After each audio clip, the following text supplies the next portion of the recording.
So we're pleased to have tonight Mr. Peter Hemingway with us, and he will give us the address entitled "The Bible and the Archeologist Spade." Well, thank you, Jake. I hope everyone can hear me. I'm fairly loud as a matter of course, so if anyone can't hear me, raise your hand and I'll speak even louder. Anyway, tonight is a topic that's fascinated me for a long time, because it's quite fascinating, it's quite inspiring, it's quite encouraging that despite the length of time that's occurred since all the events, especially in the Old Testament, that people still keep finding evidence and things that are relevant to establish the validity of the events as recorded in the Bible. And really, this is what we're going to talk about: the evidence of the people and places mentioned in the Bible. We're not going to talk about the archaeology of Jerusalem or any of the other topics that might be relevant. What we're talking about is the evidence and the way in which the people and the places mentioned in the Old Testament are also mentioned in contemporary artifacts, in contemporary records. It's kind of surprising, that obviously if someone does archaeology around here and they're doing archaeology of the Civil War and finding mementos of the Civil War, what we're talking about here is archaeology of events that took place at least 2,000 and sometimes 3,000 years ago. And as you can imagine, most of the evidence is buried completely. In other words, if you walk around Jerusalem and they say this is where Jesus walked, it almost certainly is not true, because he almost certainly walked about 20 feet down, because Jerusalem has been destroyed and rebuilt so many times since then that you have to dig a long way down. And this is the results of the digging is what we're going to talk about. Really, we need to establish some parameters first of all about faith and archaeology in the Bible and archaeology. Faith comes by the Word of God. It does not come by observations of nature. It doesn't and of the earth and of the heavens. It can't even come from archaeology. Obviously, if you could prove that the Bible is true, you wouldn't need the Bible, because basically you're referring to some reference that's higher and more valid than the Bible, and you can't do that, because the Bible is, we believe, the ultimate reference. It cannot prove that the Bible is the inspired and infallible Word of God. What it can do is it can strengthen our faith as we see the events and statements of the Bible repeatedly proven to be true by third-party confirmation, many of whom really don't believe in the truth of the Bible. They're just archaeologists. There's a whole group of archaeologists and a whole subculture which is sort of the minimalist school, which says that most of the Bible is not true. And then every so often one of their statements is proven to be untrue. It's kind of hard to prove anything from silence, but it's very easy to prove something by a physical artifact from the time. Of course, it enhances our knowledge of the economic, cultural, social and political background of Bible events, but we're not going to be talking about that very much. Really what we're going to be concentrating on is the proof of the events and the statements of the Bible. And it also gives exciting clues to the lives of real people. Kind of interesting, you can see a thumbprint of one of the folks mentioned in the Bible in one of the little seals that we'll show a little bit later. The information of the Bible has been verified repeatedly. Today's scholarship has a radically new attitude toward the chronological data provided provided in the Bible. And if someone is really interested, I have a few copies of sort of a kind of handy-dandy little handout of who lived when and where. You know, I don't know if someone... Can you hand them out? Yes, we could have handed them out before, but obviously kind of handy-dandy little card. So really, obviously, what we're going to be talking about essentially is the events, mostly of 1000 BC to around the time of Christ. This is what we're going to be focusing on, because this most of the time, because this is the account of the nation of Israel. So we're going to be talking first of all about archaeological finds, but before we do that, it's always interesting as to how many Old Testament people have been found by archaeologists. In other words, of all the people mentioned in the Bible, how many have been found in contemporary records by name? You know, 10, 20, 40, 50, 100. Anyone like to guess?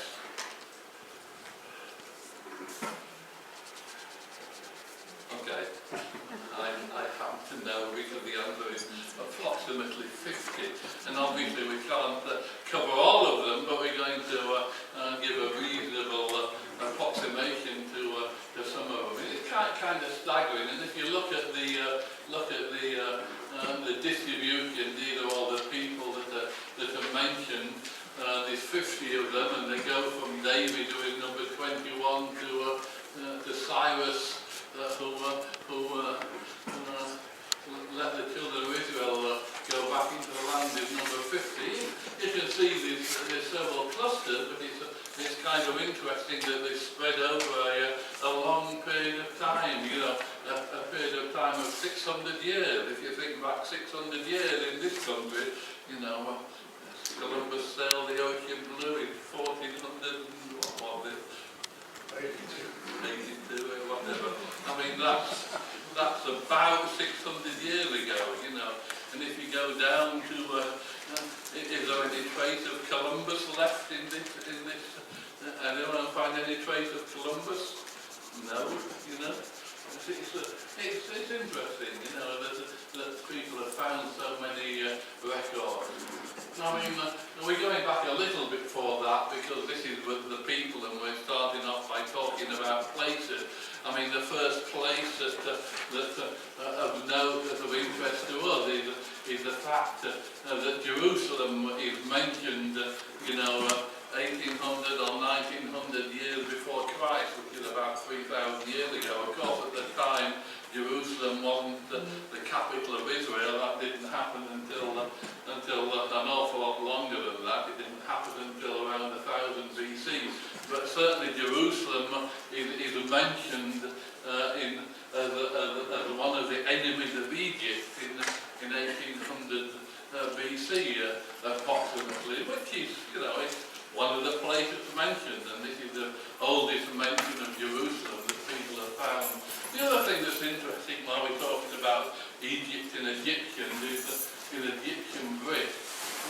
You can, this is a sort of petrified version of an Egyptian brick. Obviously, if it's made out of clay or mud, it doesn't have an infinite life, but people certainly have found them. And this particular one is dated back to the time of Israeli enslavement in Egypt, which is about 1400 to 1500 BC. They've also found a small number of bricks made without straw, and they are believed to be a result of Pharaoh forcing the children of Israel to make bricks without straw. And it's kind of interesting that in the most recent issue of the Biblical Archeologist review, I think I got it with it, there's a little article about this, and they actually made bricks with and without straw, and they confirmed absolutely that bricks without straw were terrible bricks. They slump, they don't hold their side real hard to use, which sort of emphasising the trouble that the Jewish people, the children of Israel, had because really they had to gather straw instead of providing it for them, because you can't make bricks without straw. And this is a little frieze from one of the tombs in Egypt from about the same period of time, and it shows people very busily making bricks out of, you can see them pouring it into bowls. I'm not going to go through it, I can spend quite a little time talking about it, but it's a very clear demonstration of how people were making bricks in that time. So now we're on to, coming on in time to the period of the Exodus. No one has yet found any real good archaeological evidence from the Sinai Peninsula, where the children of Israel wandered for 40 years. But what they have found is that the Egyptian records of the time do in fact confirm that the people that the Exodus refers to are indeed places that were in existence by that name at the time of the Exodus. So it's very clear that the Exodus was written, soon after the book Exodus, but it was written soon after that time when people really knew where those places were. The next one we're coming across is a little slab which is the first reference outside the pages of the scripture to the nation of Israel. It says on one of the lines, which down here, that Israel is devastated, having no seed. So this is by far the oldest record of the outside the Bible that proves Israel's early existence. It's kind of interesting that if you actually blew that picture up, you'll see all the little hieroglyphs, and then if you actually sort of do what people do, which is make representations of them, this is what the hieroglyphs say, and if you're an expert Egyptologist, you can read that with no problem, because it said Israel's foreign people. I have to take Egyptologist's word for it, but I certainly do. I knew a friend of mine actually was an Egyptologist who could do this sort of thing and did this sort of thing quite routinely in the British Museum. So now we come to another well-known event where, in fact, the person isn't mentioned by name, but the event surrounding the death of Samson is illustrated, because Samson said to the lad that held him by the hand, "Suffer that me that I might feel the pillars whereupon the house standeth, that I may lean upon them." And of course, Samson took hold of the two middle pillars upon which the house stood.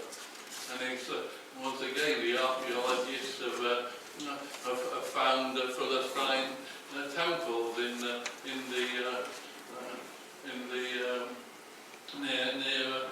Tel Aviv. Both share a unique design. The roof was supported by two central pillars. You can see these two central pillars in the middle there, and you can just see, just almost see in your mind's eye Samson standing there and pushing these two pillars apart. So it's a nice illustration of the validity of the Bible. The next artifact we're going to be talking about is something called the Misha Stela, which boasts upon a victory by the 9th century Moabite king Misha over the Israelites. The monument, also known known as the Moabite stone, because that Media conquered Israelite territory east of the Jordan, humiliated the tribe of Gad, and it also has a possible reference to the house of David, although that's a little bit disputed. And if you turn to your Bible later and refer to the record in 2 Kings 3, it said very clearly that about that time the Moabite king rebelled against the yoke of I think it was Jeroboam, and this is indeed is what this Moabite stone is recorded. So once again we have the events of the Bible confirmed. Now the other event that's fairly well known is the Sennacherib siege of Jerusalem. This six-sided clay prison is inscribed with the 8th military campaign of Sennacherib, another name that's in the Bible. The well-known passages say that Hezekiah, another name, did not submit to the Syrian yoke, but he shut up Hezekiah like a bird in a trap, which basically says that he shut him up in Jerusalem, but it also doesn't say, I can assure you, that he conquered Jerusalem, because the way that these memorial tablets were inscribed is that they took every opportunity to boast of their exploits, and they certainly never mentioned their defeats. So basically, the very fact that Sennacherib didn't boast of the conquering of Jerusalem is a validation of the event recorded in the Bible, where Hezekiah and Jerusalem were miraculously saved from the might of the Assyrian army. And if you I don't have time to turn up the references, but if you look in 2 Kings 18, you can see the whole event, and it's also recalled that Hezekiah paid tribute at the same time. It's interesting, the three versions exist. One is in Chicago, and I did go and see it one time when I was in Chicago, so it's nice to know that not all this stuff is to be found in the British Museum or the Cairo Museum or the machine in Jerusalem. There's that one in Illinois of these, which is nice. So, and part of this 2 Kings 18 talks about the king of Assyria, saying Tartan and Rabsaris and Rabshakeh from Lachish to King Hezekiah with a great host against Jerusalem, and they went up and came to Jerusalem. And it's kind of interesting that the Assyrians actually named their years by the year of the most important figure of the year at the time. They called an eponym list. Kind of interesting if it did that. Who you name this year by, or last year named by, or 2008. Hold your hand up if you want 2008 to be named after you. Anyway, this is an Assyrian list that they were named. The names include Tartan and Rabshakeh, the two men which appeared with Rabsaris before the wall of Jerusalem. So we have another couple of people that were mentioned before the wall of Jerusalem. Although it is likely that both names are titles, it's not certain that they were actually the names of the people themselves. And then while we're talking about events at the same time, and thus after this, Sennacherib, king of Assyria, sent his servants to Jerusalem, but he himself laid siege against Lachish, and all his power with him. And so Lachish fell, and you can see in the Lachish reliefs there's a whole long series of them, but here is this part of the Lachish relief shows Sennacherib repeating the capitulation of the city. Sennacherib, king of the world, king of Assyria, on his seat he sat, and the booty of see Sennacherib sitting there on his throne with people behind him waving fans to keep him cool, and you can see people coming before him. Oh, you can see that. The best I could do with the relief. It's not particularly easy to see, but you can see the writing up there, which is translated into these words. If you know Assyrian writing of the time, which again I don't. So now we're still talking about places. We're talking about events roughly at the same time. And this Hebrew ostracon, that's some writing on a clay pot. People, you didn't have pencil and paper in those days. Your writing implements were somewhat restricted, and what you had to write on was somewhat hard. What people did in those days, obviously, it took a little bit longer than people had to chisel messages into stone. So what they actually did is they inscribed them using whatever they could onto pieces of pottery, and then they sent these pieces of pottery along. And this particular one is addressed to the commandment of the Howard fortress, asking that reinforcement be sent immediately to Elisha, the Israelite commander of another fortress, lest Edom should come. And this testifies the threat Edom posed to southern flank. Again, this is around the time of Hezekiah, and Howard is sitting here. You can see Edom is the territory of Edom is just over the other side of Jordan. And sorry about that.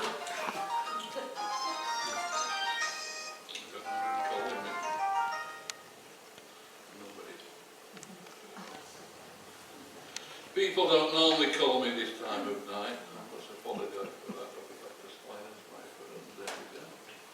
Now they start. Okay, so this again, a place to demonstrate the validity of the Bible. I mean, the next thing is that what it says in 1 Kings 9 and 15 is that Solomon rebuilt 3 cities, Hazor, Megiddo and Giza, and Yigil Nadin, who is a rabbi and archaeologist, discovered that all 3 cities had identical gates and walls. The gates all have 6 chambers and are plastered with benches along the sides, which is perhaps not to be surprised when you think that obviously if you got one design done, you replicate it. So it seems evident of the fact that Solomon built them all to the same. And you can see another view of that people have. You can see the gate. You can see all these walls. The two different places. And you can see that they have very similar layouts.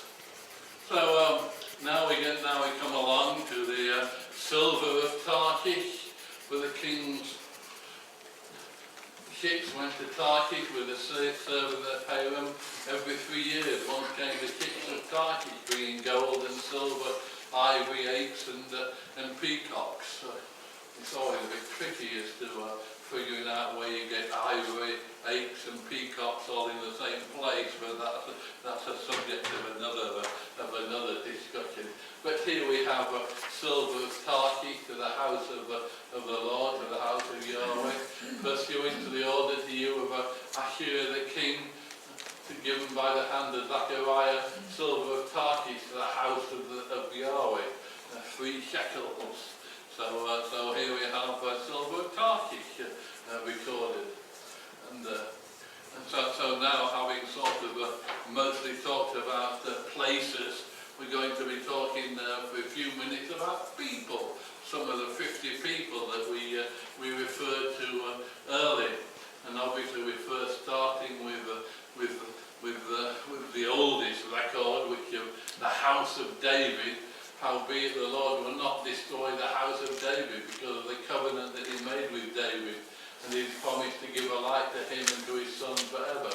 And here we have the house of David recorded in an Aramaic victory steeler, which is discovered at Tel Dan, inscribed on the tail with the phrase David, or the house of David. And it's interesting because obviously people, the nihilists were saying that both David and Solomon were figments of the writers of the Old Testament, and they weren't real people at all. And then we have, and now we have an Aramaic victory steeler, which talks about victories, and it talks about the problem they had with the house of David. So it's pretty clear that David was a pretty significant individual at the time, and obviously this particular victory steeler is dated from back, not quite from the house of from the time of David, but from 100 or so years later, when clearly David's descendants were in full control. And while we're talking about David, why not Solomon? Here we have Solomon's seal. One side of this cylindrical seal used to stamp official documents. We'll talk about seals quite a bit later because it'll figure in a lot of the names. The spelling Shalomu, the Hebrew name for Solomon. On the seal's other side, a royal figure bearing a scepter is depicted. The figure skirt-like garment is recognized, is reminiscent of the ephod recorded as being worn by King David. So we have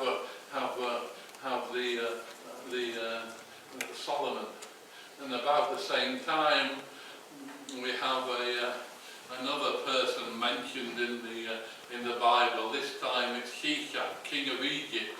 He came up against Jerusalem when Rehoboam was king, and he took away treasures of the house of the Lord and the treasures of the king's house. He even took away all, and he took away all the shields of gold which Solomon had made. And what the son of Shishak then did is he took all the gold that he could lay his hands on and put them in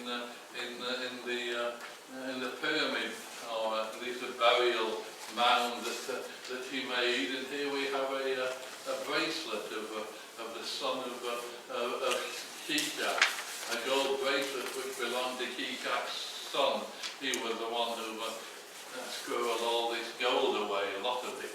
And it may well be that this particular bracelet could well have been made of the gold taken from the house of Yahweh in Solomon's time. Again, Shishak, mentioned in the Old Testament, a real person very clearly. And here we have the hieroglyphics in the centre of this beetle-shaped seal, Salah Yabkar, the Egyptian transliteration of the Semitic name Yaakov, one form of Jacob. So here we have Jacob being mentioned in a scarab seal. And again, this is a theme. We're going to be talking quite a bit about seals, because obviously what people did in those days is that instead of signing a document, they'd have the scribe write it. Most of the important people either couldn't write or didn't want to write, and then they'd take their official seal and stick it into a lump of clay, which would seal the envelope. I mean, people did that until fairly recently, a wax seal on an envelope, and certainly into the 19th century. This is a picture which unfortunately has been missing since soon after discovery in 1904, but it refers to Shema, servant of Jeroboam. So here we have Jeroboam being mentioned in the Old Testament. And here we have Jehu, son of Omri, silver, a golden beaker, slave for the hand of the king. I, Salamander, received them from him. And this event is referred to in 2 Kings 9 verse 14. And people often wonder whether this person kneeling on the floor is actually Jehu, in which case it's the only representation of a king of Israel that we have. There's a lot of dispute about that, but I personally think it probably is Jehu. I like to think of him, who is famous, of course, for driving rapidly. You know, and obviously that echoes to this day and age of people driving rapidly. So Jehu is fairly well known in certain circles as a model of the drivers around Detroit. Not this time of year because you're too busy dodging the potholes, but certainly when it's nice and sunny, eventually you'll see people driving like Jehu. So Hoshea, the son of Elah, to reign in Samaria over Israel 9 years, one of the minor kings of Israel. You'll find him mentioned on that handout I gave out as to put them in the context. And here we have a seal of Abdi, servant of Hoshea, kind of a fancy seal. This is really what they looked like. And we have a lot of these seals, but we don't have very many of the holder. But this is a seal holder, and you can see the seal. And Abdi was ministry of King Hoshea, the last king of Israel. And so this is a blow for that particular seal. Apparently was sold in 1993 for 80,000. So these days it's probably worth $500,000. So fairly valuable seal. So coming on to this seal, we have Zedekiah the minister. This seal is approximately, it's kind of small, 0.4 centimeter in diameter, and is inscribed in ancient Hebrew script with the name of Jehoiakal ben Shalamah ben Shivi, or Jehoiakal, son of Shalamiah. And he noble who, according to Jeremiah 37 verse 3, was sent by King Zedekiah to Jeremiah with a message asking the prophet to pray for the Lord for us at the time when Jerusalem was attacked by Babylonians led by Nebuchadnezzar. So we have some sort of minor figure.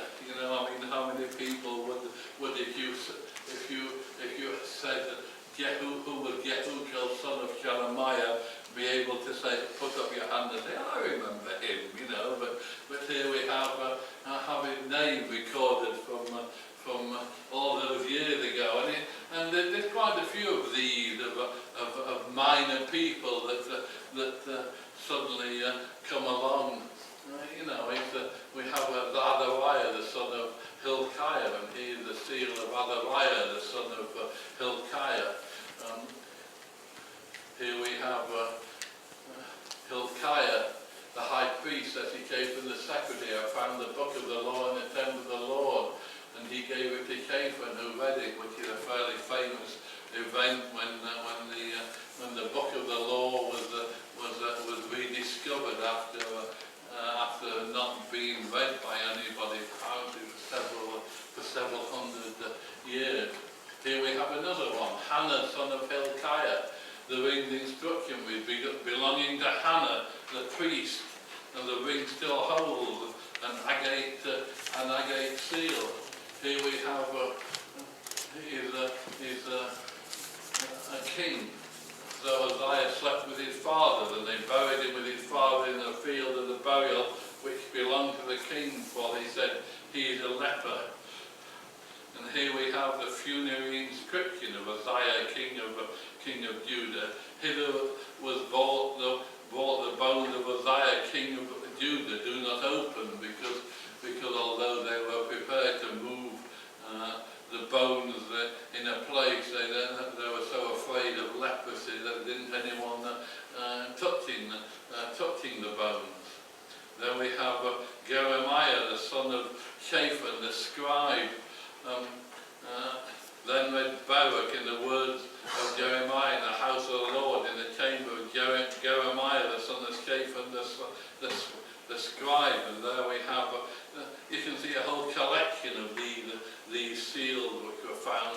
in and around Jerusalem. And here we have one of these clay artifacts. Obviously, whatever they sealed is long gone, but the clay still left.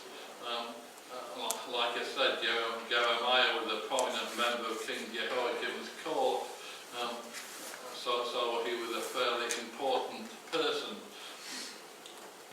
Then we have one which I quite like. Then Jeremiah called Barak the son of Neriah, and Barak wrote from the word of Jeremiah all the words of the Lord which he had spoken into the roll of a book. And here we have another seal with Barak son of Neriah, which is interesting. And you see this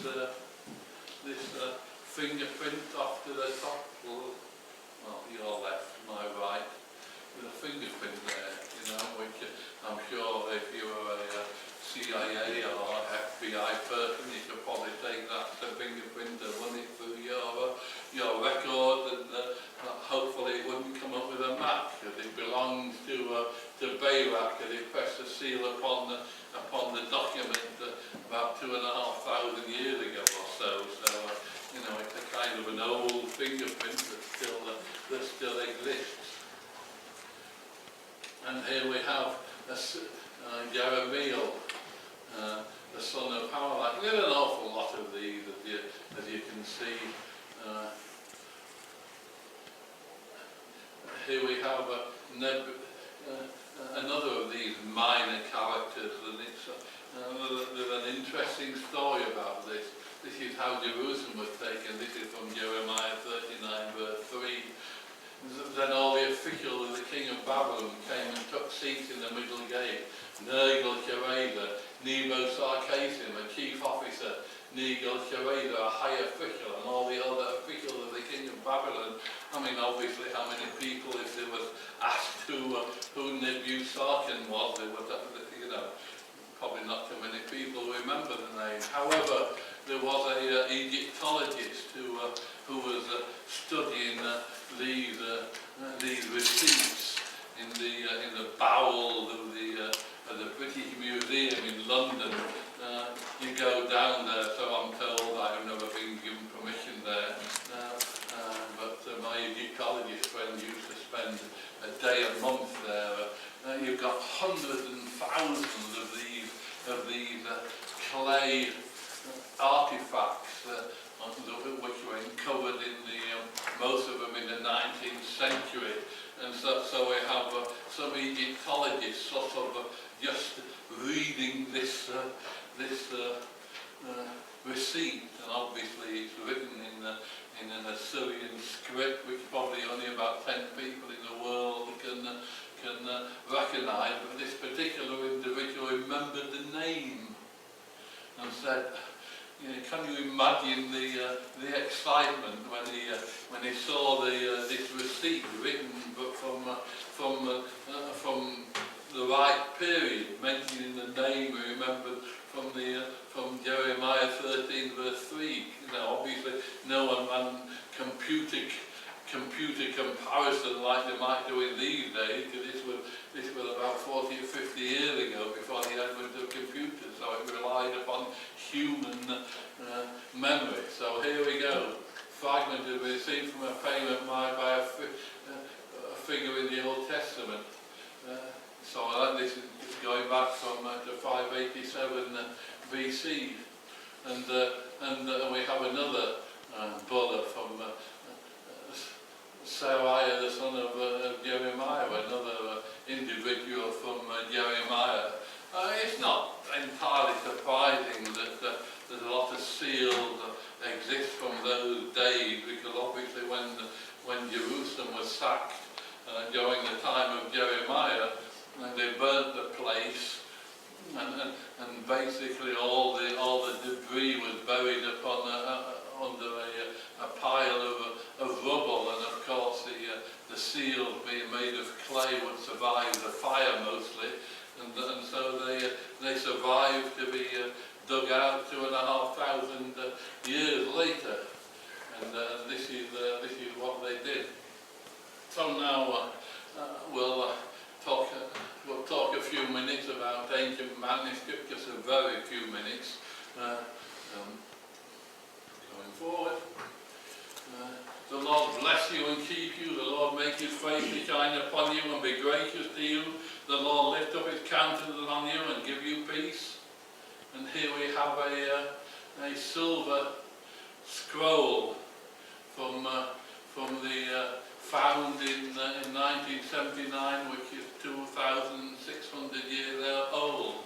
So this particular silver scroll antedates the Dead Sea Scroll by several centuries, and is certainly the oldest extant piece of a biblical text that we have. This priestly blessing, which is meaningful so to us, was so significant 2,500 years ago. This is worn around the neck with a leather strap close to the heart, and obviously we know that observant Jews these days wear phylacteries on their foreheads, which have some of the same words. Of course, the Dead Sea Scroll, you could do a whole presentation on the significance and validity of the Dead Sea Scroll. This is the first Isaiah scroll. The thing that's amazing is how close the Hebrew is to the Hebrew text, which is the basis of our Bible, which was actually written down and codified 1,000 years later. And the changes that were made, that have been made, or there to have been made since over that 1,000 years, are almost insignificant. It's remarkable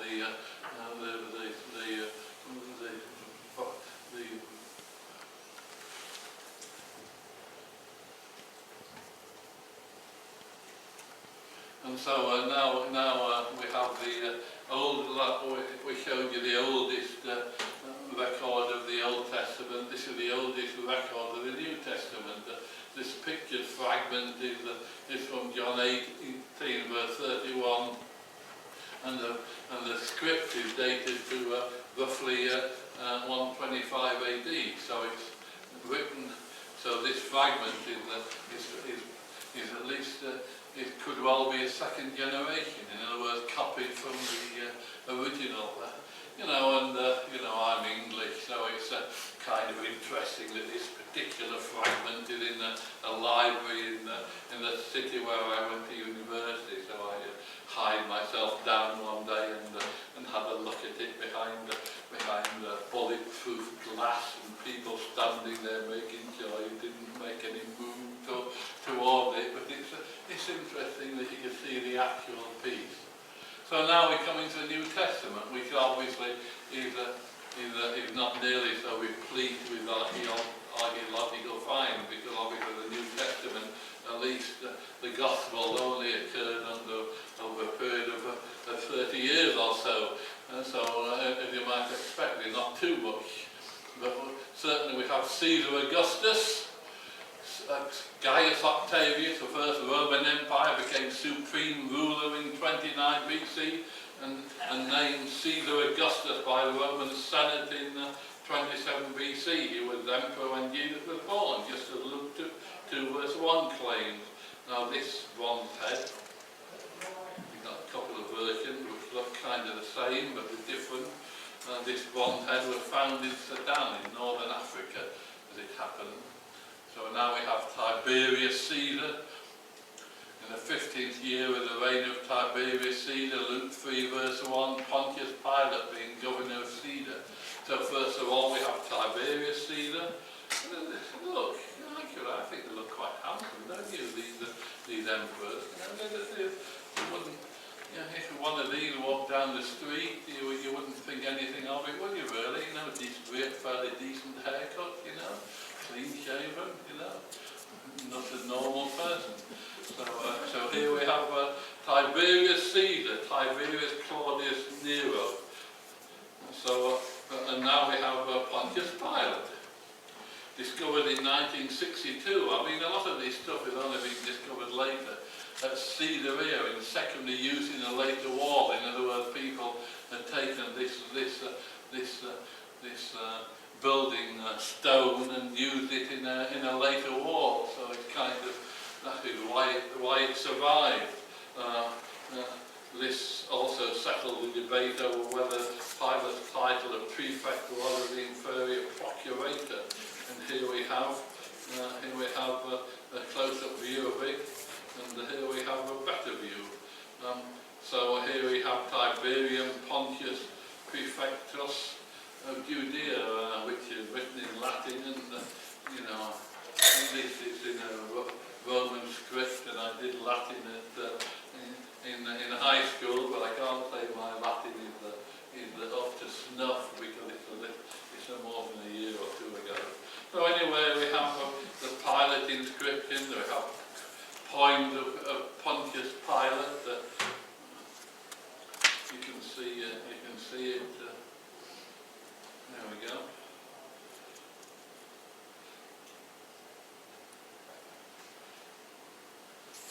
Judea coin issued by Pilate in 30 AD. The Greek inscription reads Tiberius Caesarus, of Tiberius Caesar. But in the centre is a litius, a curved crook used by Roman augurs. While this pagan religious symbol was used frequently, a Roman coin minted outside Palestine. Pilate was the only Roman prefect to have put it on money issues for commerce among the Jews, which is why the Jews didn't like him at all. This was doing something that they totally disapproved of.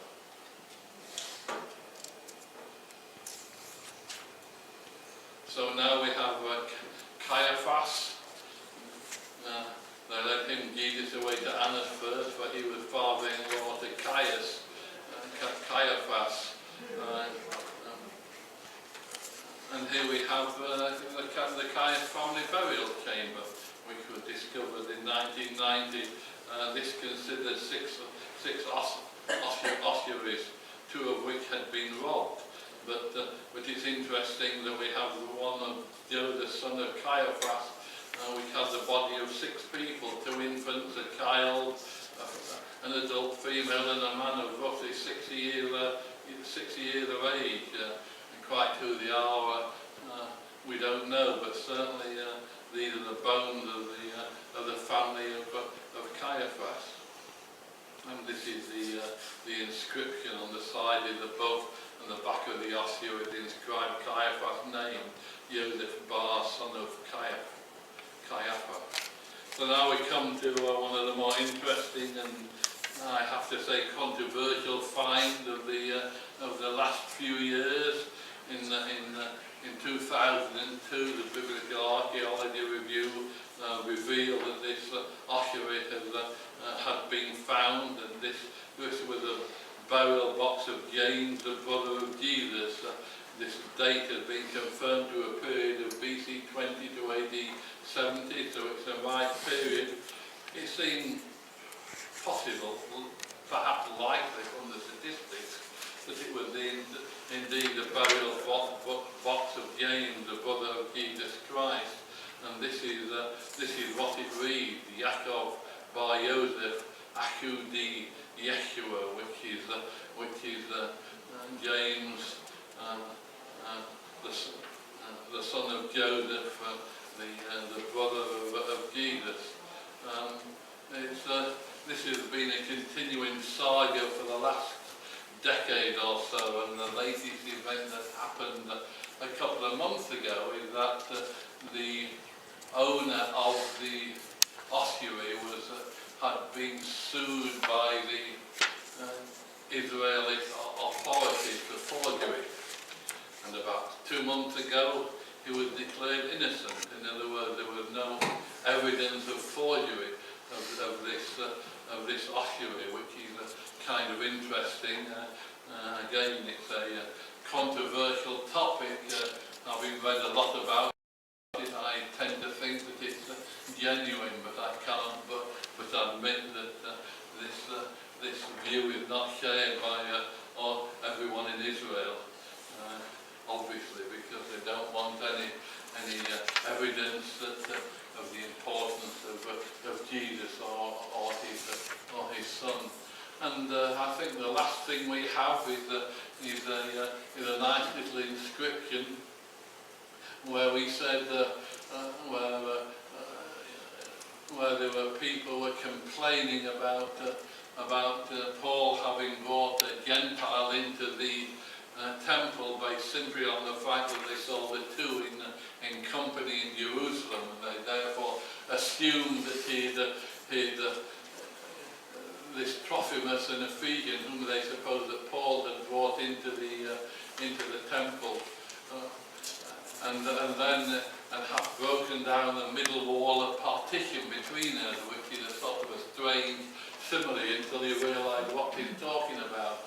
And this is the temple warning which was found, almost the only relic of Herod's temple, which was written in Greek, and it says, "No foreigner is to go beyond the balustrade and the plaza of the temple zone. Whoever is caught doing so will have himself to blame for his death, which will follow." I like that.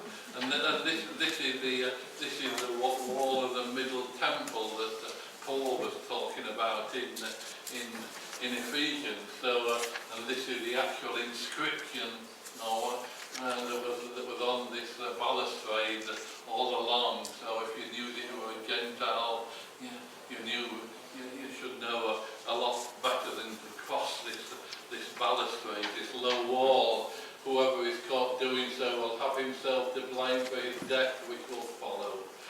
So, and this is I think this is the last one I'm going to show. This is a coin from a second revolt, AD 132 to 135, which shows this depiction of the Jerusalem temple, which was destroyed some 60 years ago, but not actually before they sort of resurrected some sort of sacrifice on the Temple Mount. So we have not followed. So to sum up, all that we've been talking about doesn't entirely prove that the Bible is true, but it certainly shows that we have not followed cunningly devised fables when we made known unto you the power and coming of our Lord Jesus Christ, but were eyewitnesses of his majesty. For we see from God the Father honour and glory, when they came such a voice to him from the excellent glory, "This is my beloved Son, in whom I am well pleased." And this voice which came from heaven we heard when we were with him in the Holy Mount. We also have a more sure word of prophecy, this Bible of ours, whereunto you do well that you take heed that unto a light that shineth in a dark place until the day dawn and the day star arise in your hearts. So what we've heard tonight is a demonstration of the truth of the existence of so many of the places and people that we read about in the Bible, derived entirely from the record and records of the time. And like I said, I've always been fascinated by this truth, and every few months there's another one that I put into my little collection, and I hope that the Lord will come before I finish doing that. So thank you for your attention.